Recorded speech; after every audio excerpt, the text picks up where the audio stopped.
This is just one of the many trees that were uprooted in central Illinois. Now, I did speak to the homeowners, and they say it's going to cost approximately $5,000 just to remove.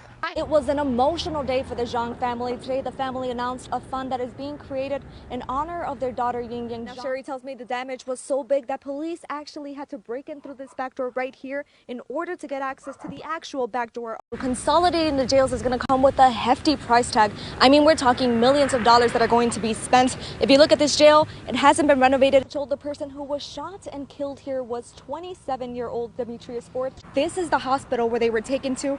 At this time, police have not released any information regarding how severe these injuries are for both the inmates or the deputy involved. We see more and more cameras added to local businesses and local homes. And now Danville Police is asking you to register your camera too. I've traveled about 1,200 miles so far. Meet William Shuttleworth. He's the veteran with the 25-pound backpack that is holding his bedroom, living room, and kitchen for the next 7 months. I left for my home in Newburyport, Massachusetts on May 15th, a month ago. William has been walking for many days in efforts to address a couple of things among his stops, with the intent of trying to bring awareness and advocacy and an action plan to address the needs of our veterans. He wants to eliminate veteran homelessness. 1 out of 4 people in America who's homeless is a veteran. And work towards electing veterans. When I went into the military in 1970, 75% of Congress were veterans.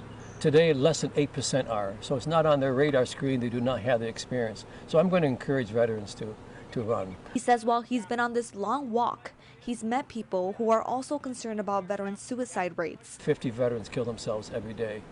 That's unacceptable. Our veteran health plan, even though they say it's good, we talk to the veterans that I've talked to all over this country.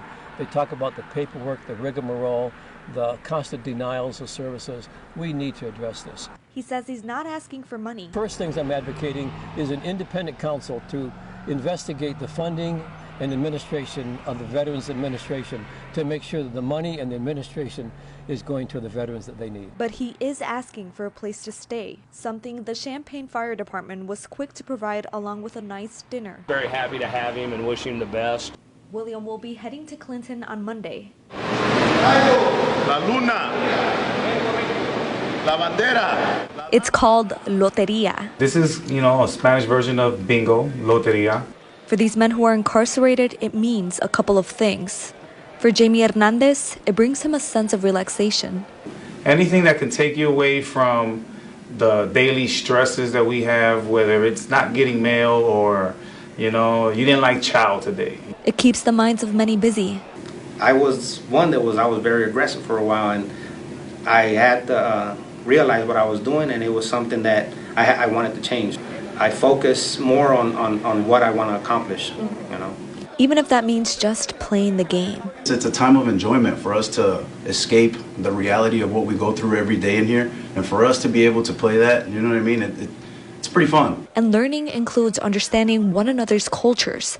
This month, the theme is Hispanic Heritage Month. We have a pretty solid Latino population in this institution, and it's just good to have that celebration of our culture because we have a very beautiful culture. I'm very proud to be Hispanic, but to be more so prideful in a sense of who we are, because once somebody actually truly loves who they are, then they can be able to love others. And for Emmanuel Hernandez, it reminds him of accomplishing one goal. I'm looking forward to the day I can play Loteria with my son. I have a 10-year-old son out there, and when I left, he was still a baby, so I couldn't get to show him a lot of my traditions, a lot of my culture. They still have a long way to go, but they're working hard to learn from their mistakes. It happened last night, shortly after midnight.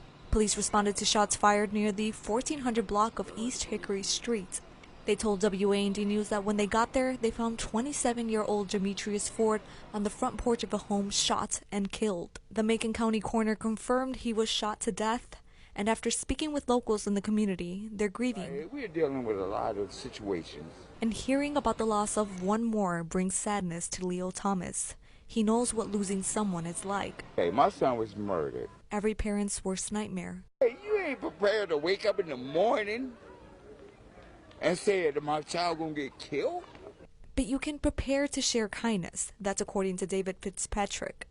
You just have to better watch your surroundings wherever you go, and try to trust people more, try to trust yourself and your first instincts more, and just spread a lot more love. It may sound cliche, but opening your heart is the first step towards a better tomorrow. If we can spread a lot more love as people, the world will be a lot of better place, and Decatur will be a lot of better place. The search for the killer is still ongoing. Anyone with any information is asked to contact Decatur police. Now, something to keep in mind, this is the 4th shooting to take place in just 4 days. Now, WAND will update you as more information becomes available. For now, in Decatur, Kenya Ramirez, WAND News.